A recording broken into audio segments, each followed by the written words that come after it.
नतीजे वाले दिन तुमने पेज को 10 बार रिफ्रेश किया था, हर बार उम्मीद के साथ, और आखिर में वही एक लाइन सामने आई जिसमें तुम्हारा नाम नहीं था। तुमने फोन जेब में डाल दिया, घर वालों के सामने चेहरा सामान्य रखा। किसी ने पूछा तो कह दिया कोई बात नहीं, अगली बार सही। फिर रात को कमरे की बत्ती बंद करके तुम बैठे रहे और मन में एक ही सवाल घूमता रहा, मैंने तो सब किया था। 8 महीने, रोज की पढ़ाई, छूटी हुई शादियां, छूटे हुए त्योहार, फिर मेरे साथ ही ऐसा क्यों? ये सवाल कमजोरी नहीं है, ये सवाल ईमानदार आदमी के मन में ही उठता है।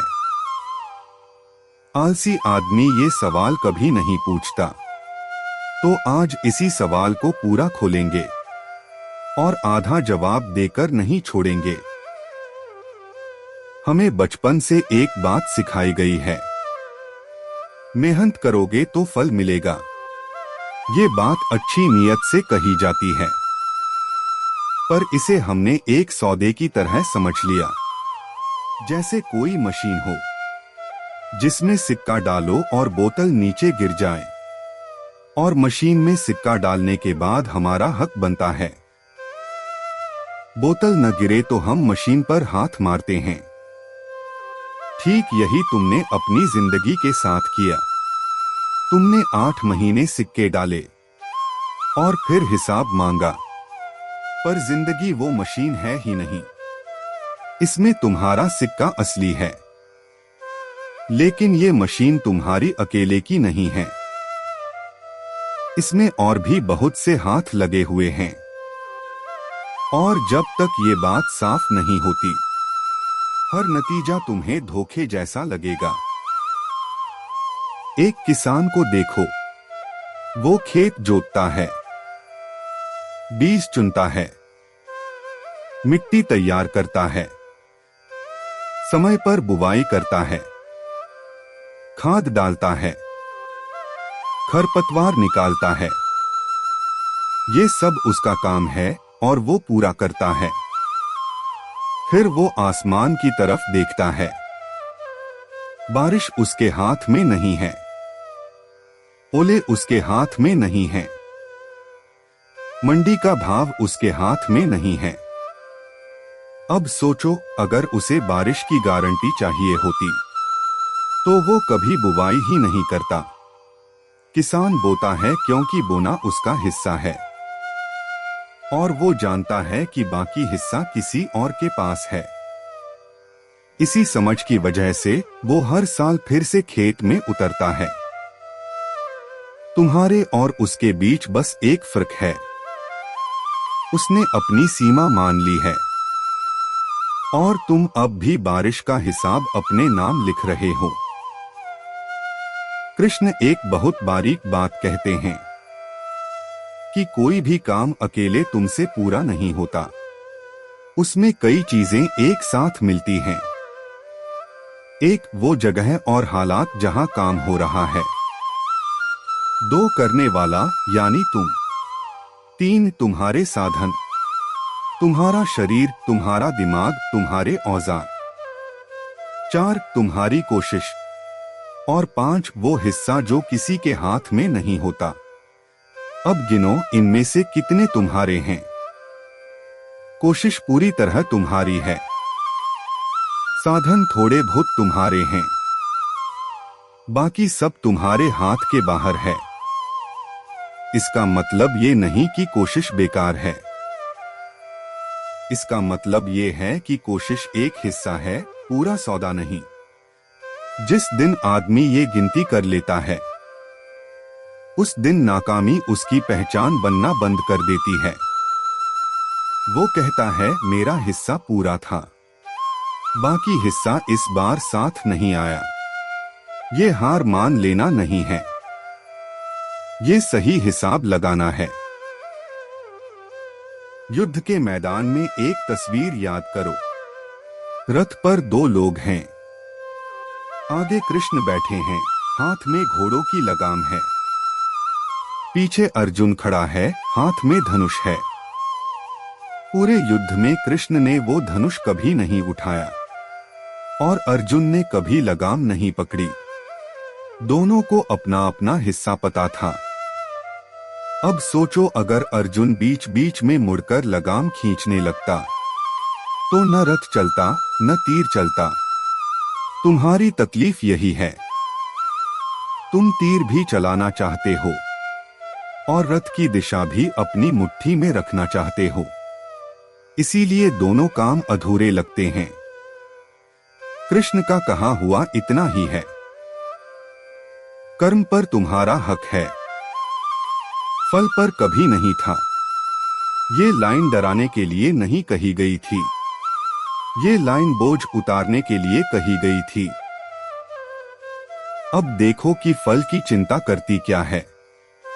एक लड़की परीक्षा हॉल में बैठी है, पर्चा सामने है और वो सोच रही है कि रैंक क्या आएगी, घर वाले क्या कहेंगे, पिछली बार जो हुआ वो फिर हुआ तो। इन सब सोचों में 10 मिनट निकल जाते हैं, जो 10 मिनट सवाल हल करने के थे।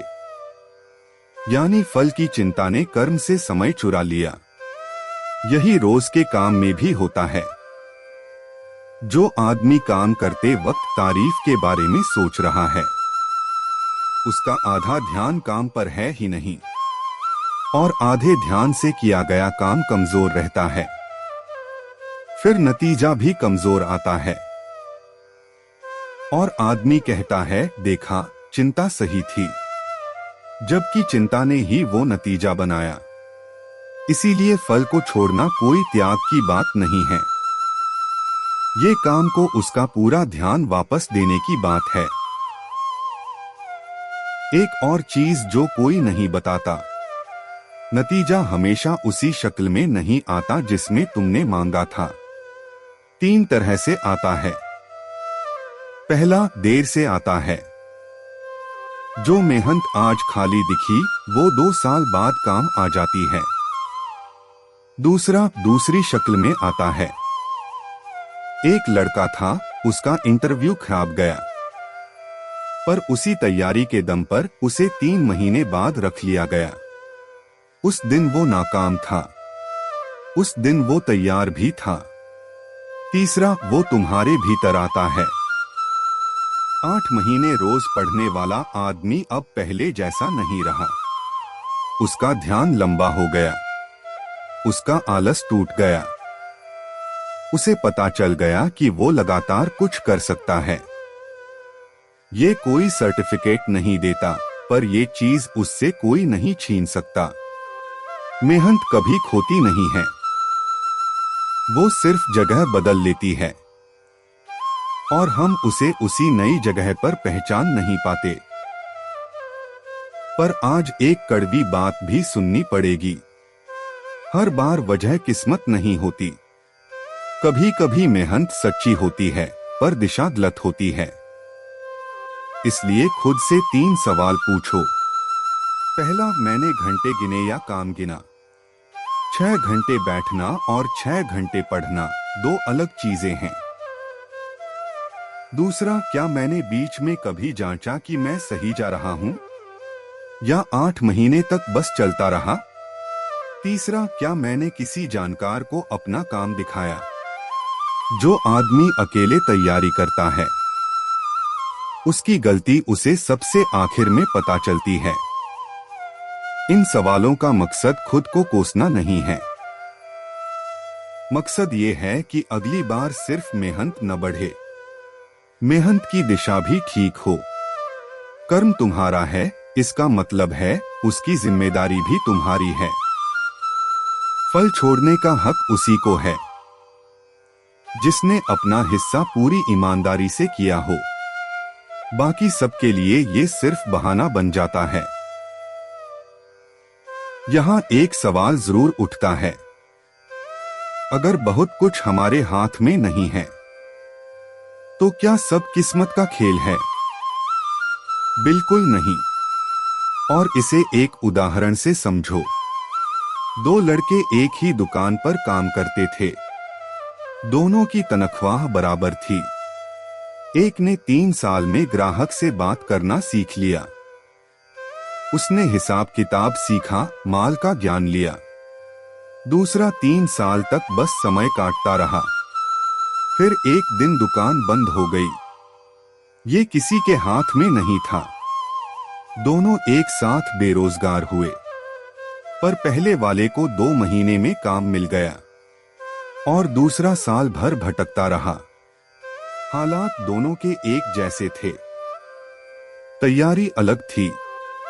किस्मत मौका देती है या छीन लेती है, पर उस मौके पर खड़े होने लायक तुम खुद बनते हो। इसलिए अपने हिस्से को छोटा मत समझो।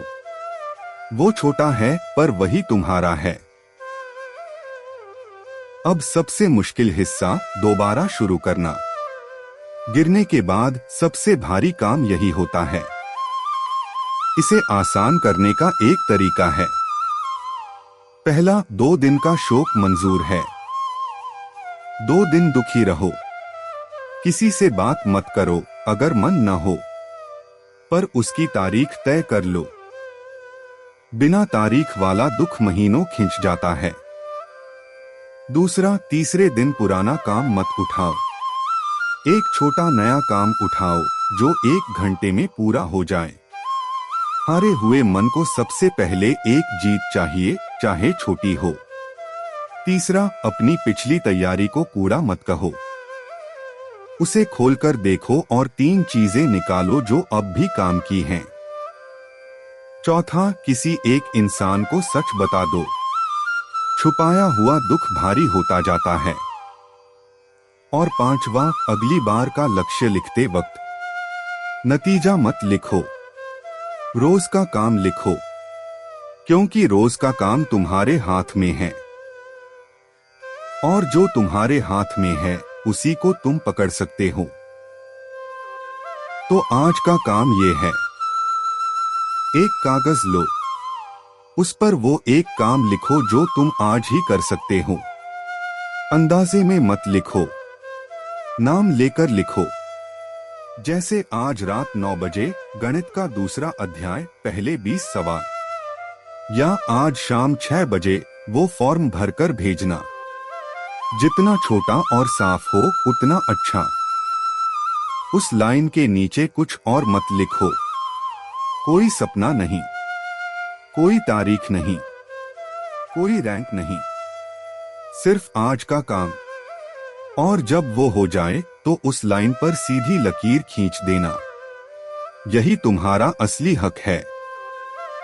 आसमान का हिस्सा आसमान करेगा, तुम्हारी लकीर तुम खींचो।